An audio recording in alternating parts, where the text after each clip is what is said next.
It's Ashley and Gus. Welcome to another episode of Behind the Scenes with Ashley and Gus, the event producers. Behind the scenes. Is that what it is? Yeah, behind the But scenes. you kind of can't see it. It's sort of cut off. Our heads are in front of it. Yeah. Sorry. So we are tonight. We're going to talk about legal stuff. Yay. Yay. Did you ever wonder what goes on legally wise behind the scenes? Not sure how to build a contract. What do you have to do? What requirements, permits? What are you talking about? You just sign up and have a meeting, right? Show up and make it happen. You just, call a bunch of people, say we're meeting here, and let's go. We're going to talk about this in a big picture too. Like I've run some very large events, large scale concerts and stuff like that. Ashley's worked on some big trade shows and stuff like that. Yeah. And we're gonna I'll let you in on the title here. What odd contract item was in the Maroon 5 contract when I signed Maroon 5 to come play for us? And you're gonna have to hang on. But did you have weird things in the contract? We didn't have brown M&Ms like Van Halen, but I had something unexpected. Honestly, there was something unexpected in the contract. Okay. I actually thought it was kind of cool. I never even thought of that. Well, that's cool. So anyway. Contracts, legal, permitting, licensing. Israel's here. Hey, Israel. Are you allowed to do that? Like, that's the, Yeah, so, usually what happens is people stumble into the legal stuff because they don't even think about it. But the venue needs to have itself protected. The speakers need to protect themselves. And it's not really that it's so much about protection as much as it is just, it's an agreement. The contract is an agreement. Just going to the Maroon 5, go back to that deal. Yes. It was Tell us about it so we know what you're talking about. It was a casino. Okay. And then there was a venue inside the casino. There was a separate venue inside the casino we were hosting the event at. So we needed contracts with the venue. We needed contracts with Maroon 5. We needed contracts with the casino. And then we needed F&B contracts. We needed food and beverage. Ticket. Oh, I'm sorry. I'm using I probably do it. Jargon. I'm using jargon here. Then we needed the food and beverage contracts. Right. We needed licensing. We had to have licensing for being an event producer in the city we were in. We were not already licensed in that city. Okay. And then we needed a permit for the stage. And then we needed a fire permit for the stage. We were using the venue's alcohol and all their legal stuff, their licensing and stuff for that. That's a whole nother contract. Yeah, but we need to. I was thinking today, like the Olympics, like, oh my God, how many contracts they had to go. Yeah. But Ashley's an expert on contracts with hotels. She comes from the hotel background. I used to write the contracts when I worked on the hotel side. So when I started putting conferences together and working in the conference business, it was easy for me to review a contract pretty quickly and to be able to say, yes, this, no, that. But yeah, I've had my share of times where I just signed a contract because I was so confident everything was going to be just perfect. And what the contract's really there for is to, this is what we're agreeing on, and this is how we're agreeing to disagree if it doesn't work out the way we expect it to. When I first started working with you, you had somebody else signing contracts for you, and we had some bad contracts. We did. We got in some trouble. We got into some trouble, and I said, I need to invest, and it's not that much time. Know what you're signing. Exactly. You need to just read through that thing and understand it. And if you don't, at your peril. We often change contracts. Pardon me while I do this. That seems better. That fit our needs better. We often change contracts that make it better for us. Less risk. That's just it. It's really, we're not out to. The point of a contract isn't to screw anybody. The point of a contract is to make sure that everybody's covered. Right. In terms of an agreement. Yeah, and then one important thing with contracts that you're signing, don't be afraid to walk away. Yeah. It's not worth it. We actually did that recently. We recently had a big venue we were working with, and the cost and the contract and what they were holding us to. We were saying, hey, we understand that you need us to do this, and we need you to do that, and if we can't work together, maybe in the future. Exactly. You just never know. But the interesting thing is we'll go back to contracts. One of the things we didn't mention, insurance. What do you need insurance wise? I'll tell you, for a beginning event planner, and I've seen this happen a lot of times. If you don't know, we're based in the Philadelphia area. I planned events in the Philadelphia market. I planned mostly nightlife events, things that happen, The fun stuff. usually alcohol involved. You can't bring your own food and beverage into a place. You can't do that to a restaurant. You can't do that to a restaurant. You don't walk into a restaurant. Something you have a BYOB, but right. You don't have a lot. You can't walk into a restaurant. Implicitly. Even birthday cake. You bring a birthday cake into a restaurant. They might charge you what they call a corkage fee. Right, for like bringing in a birthday. Yeah. There are all sorts of. I had a special wine served at my college graduation, and we paid a corkage fee. Yeah. Because the restaurant didn't. In the state of Pennsylvania, you got to buy it through the LCB. In Pennsylvania, it's a whole. And even the restaurants have to do that stuff. But and beginning event planners, well, you charge it.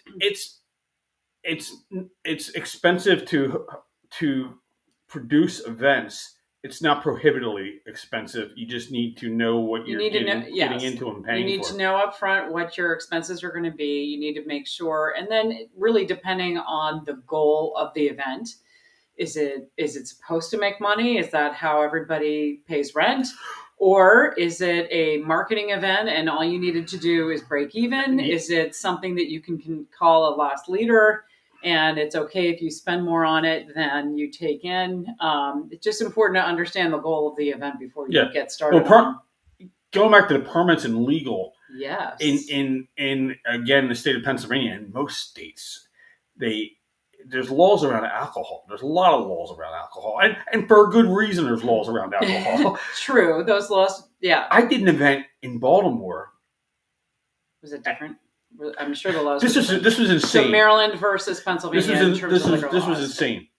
They regularly had office parties where one office would compete with the other office on who could drink the most, and then the other office. And then everybody drives home. Yeah, and then I'm not saying they all drove home, but then the other one would pick up the tab for the it was just like. Nice. It's insane. You would never do that. It's illegal. You can't have consumption. You can't have consumption things like that. But going back to permitting, the amount of times we had to get a permit for something that we didn't know, and ignorance is not a justifiable defense. Yes. We work with a venue here. I worked with a venue here for many years in Philadelphia. They had a stage.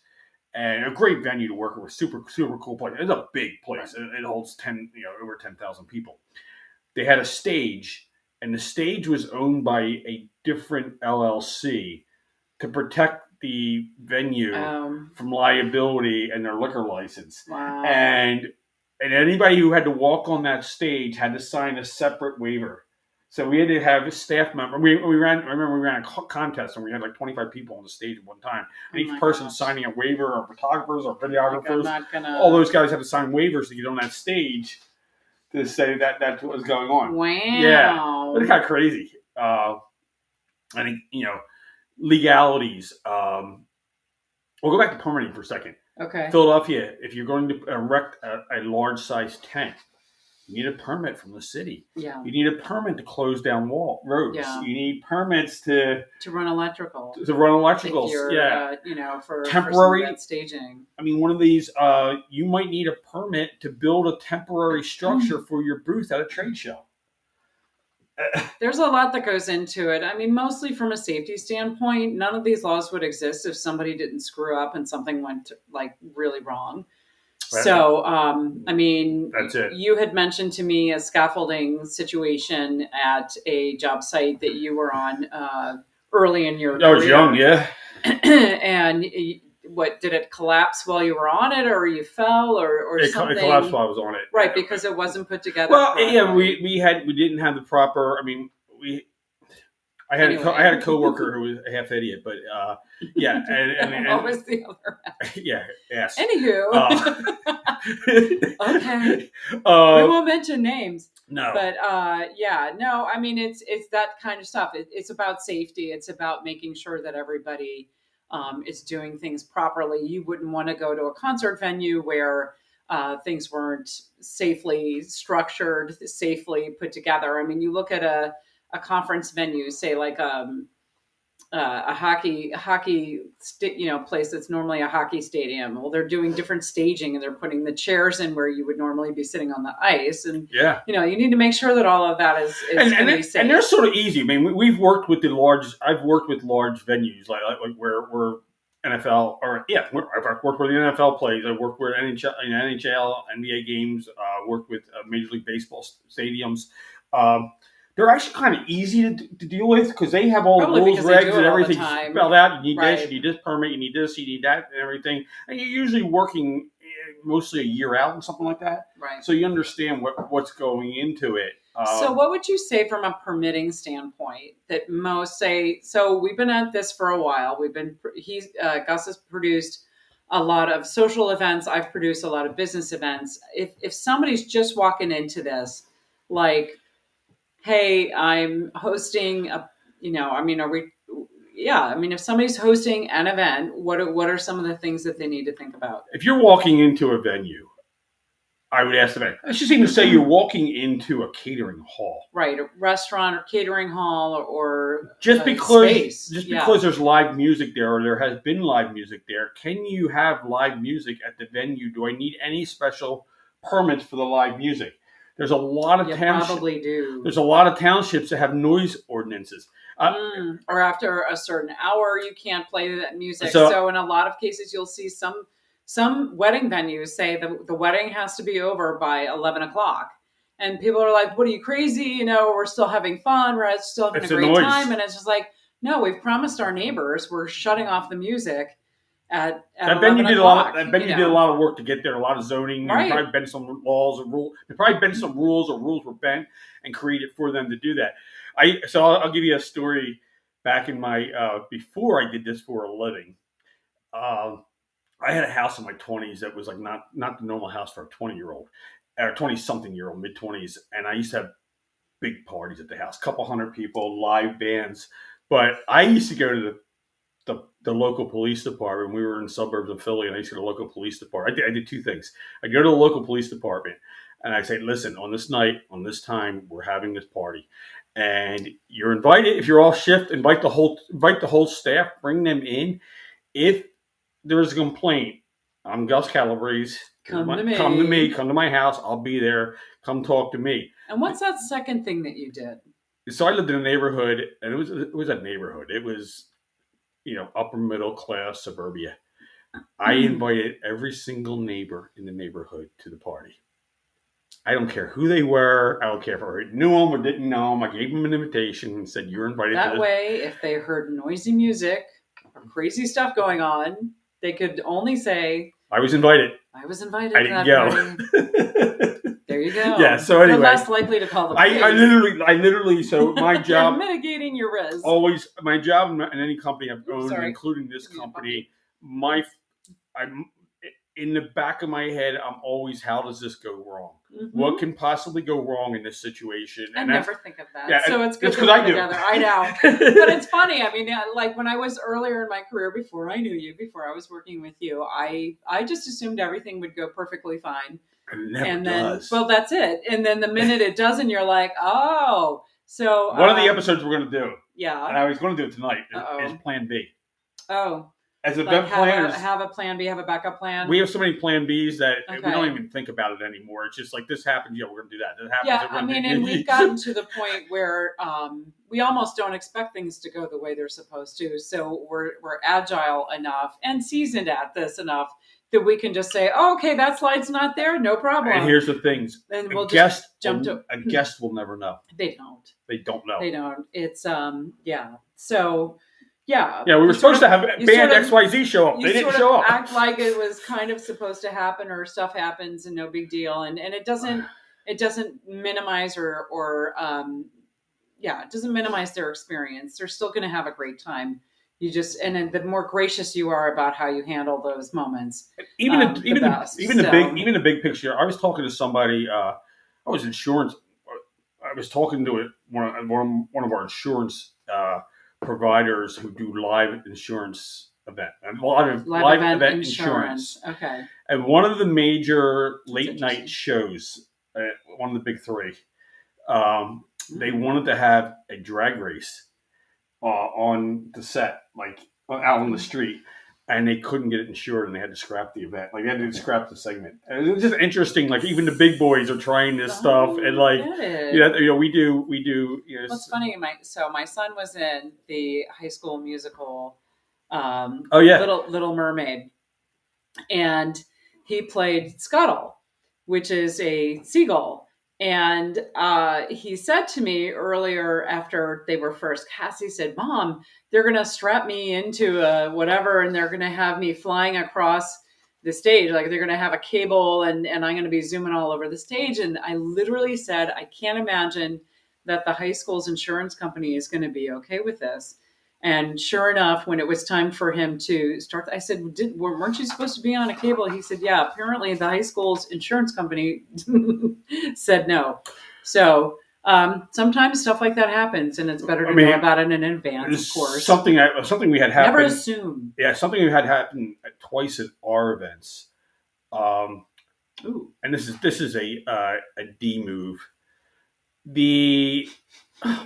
Was it our D or was it their D? It was their D. Okay, what happened? I don't even remember. The food inspectors. What are you going to talk about? The food not one of my events. No, one of mine. The food inspectors come in 5 minutes before the event opens up and starts deciding they're going to shut down the event to make sure all the food is compliant. Nice. Yeah, and they're coming after the thermometers and looking at, does everybody have gloves and hand washing stations and all that stuff? Like, that's rude. It just, no. All they did was back up the event for an hour, and the line's building, and people were. It happened twice. It happened twice within like 2 years, and it was just because it was Saturday, and let's see if they're doing it right.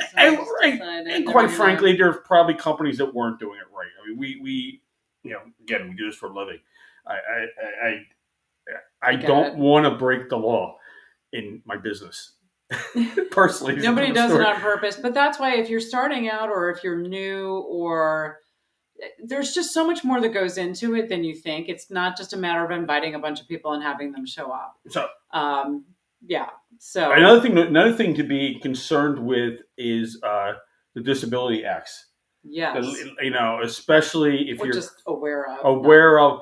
Especially just understand what you're supposed to do. We don't do this often, but if you're creating an event, I've done it plenty of times, but we don't do it often today, is creating an event out of a space that is not normally an event space. Maybe it's a park. I was working with somebody a couple years ago.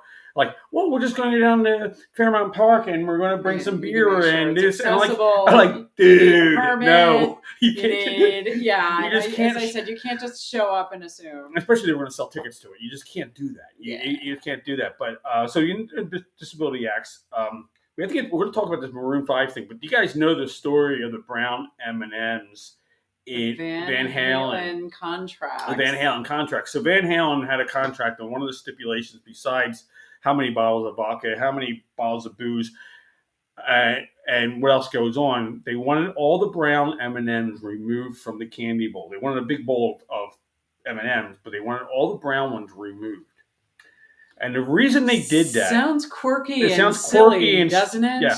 The reason they did that was because if they paid attention to the contract, or if the venue paid attention, or the producer, all the parties paid attention to making sure that the brown M&Ms were removed from the candy dish, that meant they could trust the rigging. They read the contract. They read the contract. They could trust detail. The rigging. They could trust the going on their stage. As you guys know, Van Halen. David Lee Roth used to fly around the stage. Eddie Van Halen was jumping. Eddie Van Halen used to jump all speakers. All this stuff would go on, and if that stage was not set up properly, he could get hurt. Somebody could get killed. It was crazy. I mean, we even have it, and sometimes at our venues, we have. I'm going to use an industry term, and Ashley will interpret it. Okay. BEOs. BEOs. Banquet event orders. Ashley handles these. I just check them with a fine-tooth comb and go, is that what you want? Yeah. But it tells you how the event, it tells you what the hotel is going to do by a minute-by-minute basis. On a very detailed level. So the banquet event order is really meant to say, like, here's the schedule of events. So literally the timing, the setup of the room, what's in the room. Is there a water cooler in the back of the room, or are there water pitchers on the tables? Are there tables? How many chairs per table? And that's always a big one. Literally, like we have it set up. We'll have a schematic, and we walk in, and it doesn't look like that. Move everything around. It's like, but okay, did you read the BEOs? But exactly. So, and that's another thing. We'll walk in after going through and spending all of this time with the BEOs to make sure that the banquet event orders are set up correctly. And then if we walk in and we realize there are 3 things wrong or different, I'm like, okay, they're not reading their own BEOs.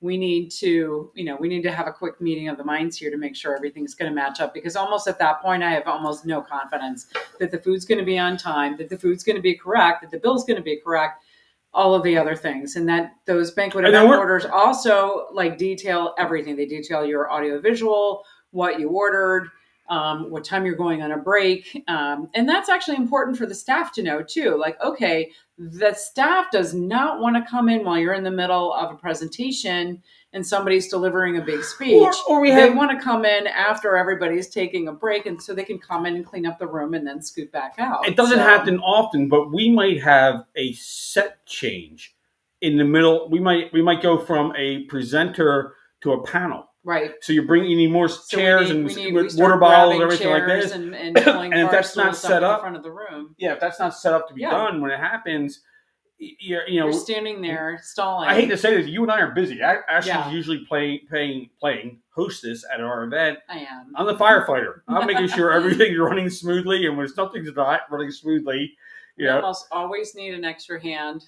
Yeah, I'm sitting there. I'm there texting everybody back and forth and working with our AV team, and no one knows there's a meltdown going on. But I'm making sure that everybody knows this is happening. Need to know.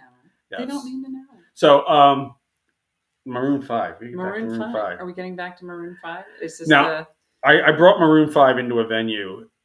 Is this the part we've been waiting for? It's one of the parts. Yeah. Okay. I was going to ask about speaker contracts.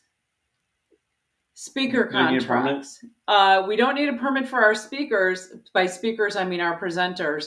But we've both had situations, probably more in the recent past, that we've worked with speakers who said, "Here's my contract." So it's similar. I mean, it's an agreement. So it's understanding who's going to do what. When they're speaking, how long we expect them to speak, how much time for questions. Is there a fee? Are they paying a fee? Are they paying a fee to us to be part of the conference? Are we paying them a fee to be part of the conference? Who's in charge of marketing or promoting the fact that they're speaking? And it's interesting because we recently, since COVID, we've worked with a couple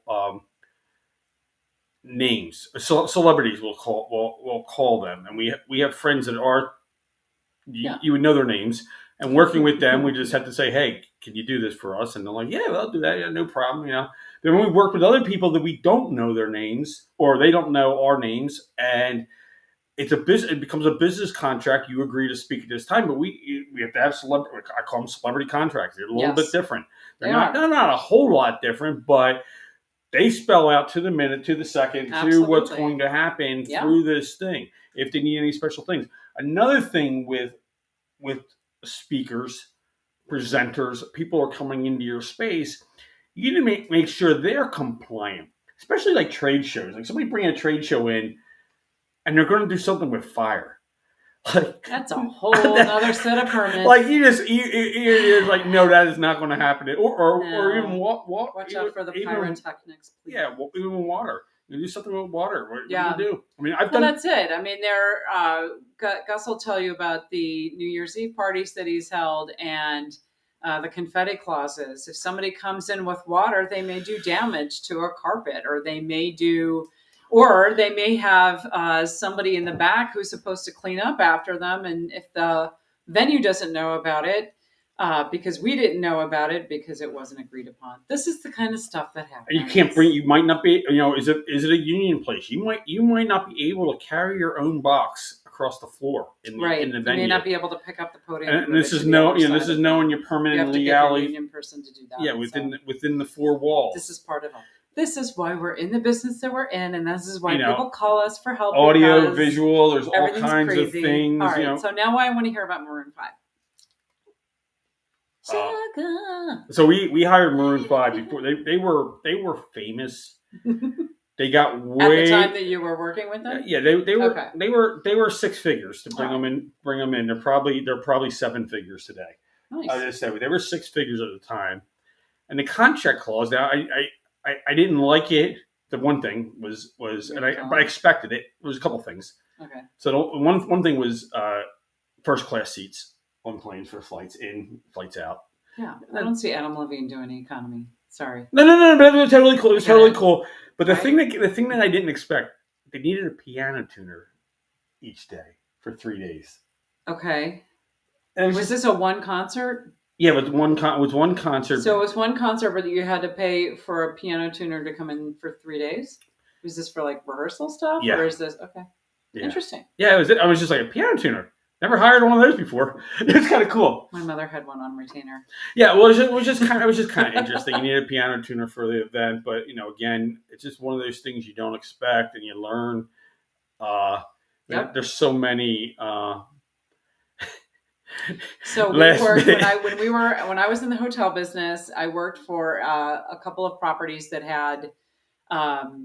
We had celebrities, performers, rock stars stay at the hotel, and I was usually the person who was in charge of some of that contracting. Usually, I was just trying to manage getting the rooms in, people in the rooms. But sometimes there were some. Let's just say there were some unusual requests by some artists. There was one artist who I believe is still touring today, but they needed a humidifier in every room. Makes sense, though. And I remember somebody saying, "Oh, that's so silly, how ridiculous." And I said, "You know what? Their voice is their instrument, and they need to make sure that they're taking care of it everywhere they go." So I don't think that's that. I don't think that's a big deal because but it was one of those things where all the hotels knew, and they were like sending over all of their spare humidifiers. Most hotels are dry anyway. Absolutely. And different parts of the country. I mean, if we go to the desert sometimes for we're thinking desert. We go Santa Fe or Tucson or parts of California. It's dry. We come home to Philly and you get off the plane and it feels like it's raining and it's just a normal day. Yeah, no, you're so right. It's just it's just a. So. Did we miss anything? Is there something else we should be talking about here? Something else we were supposed to mention? If you have any questions, pop them in. Let me also say this: yes. We are not lawyers. We are not legal. Don't take. The only legal advice I have is that if you have concerns or want somebody to look something over, you should probably have your attorney do that for you. You can talk to us. We'll tell you what to look over. We'll give you some advice, but we're not on the hook for this. Yeah, and sometimes we bring attorneys. Sometimes we bring attorneys in and say, "Hey, can you look at this for us? Does this seem right? Is this what we should be doing?" Definitely. All right.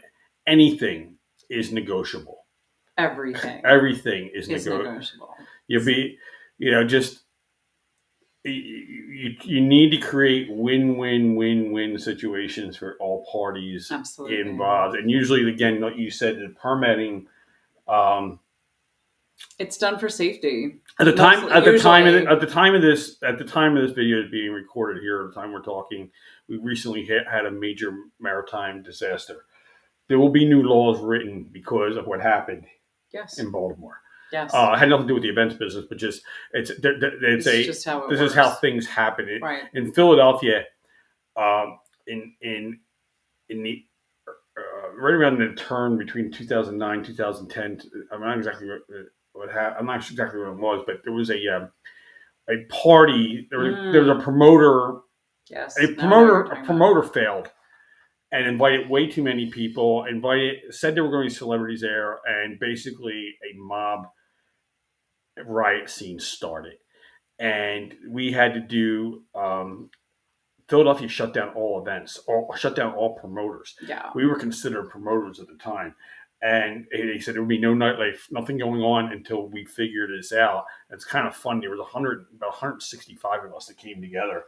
We are competitors. We are competing for the same audience. And we all went to a city council and worked out a permitting plan to mainly protect ourselves. Absolutely. So that we didn't have fly-by-night companies coming in and throwing parties that stupid stuff. hurting people. Yeah, hurting Yeah. people or hurting venues or Yeah. putting a black eye on the city. So, But it's just interesting it's kind of it's kind of fun. Even he used to throw pretty crazy parties and totally had to be totally illegal. he's got some great stories. Elon Musk. Oh, okay. Elon Musk used to on throw Penn's crazy campus. parties at Penn's campus. Yeah. And he charged people for And he it. charged people for He's it. so Yeah. brilliant. Smart, smart fellow, that guy. Yeah. Elon Musk. And there's no way that was legal back then what he was doing, but he's not doing it today. Okay. He throws different kinds of parties. All right. Thank you so much. You might not see us next week. In fact, I can almost guarantee you're not going to see us next week. I might be flying home. Thank you so much for spending a short period of time with us tonight, and have a great night. And if you have any questions about events, please hit us up. Cheers.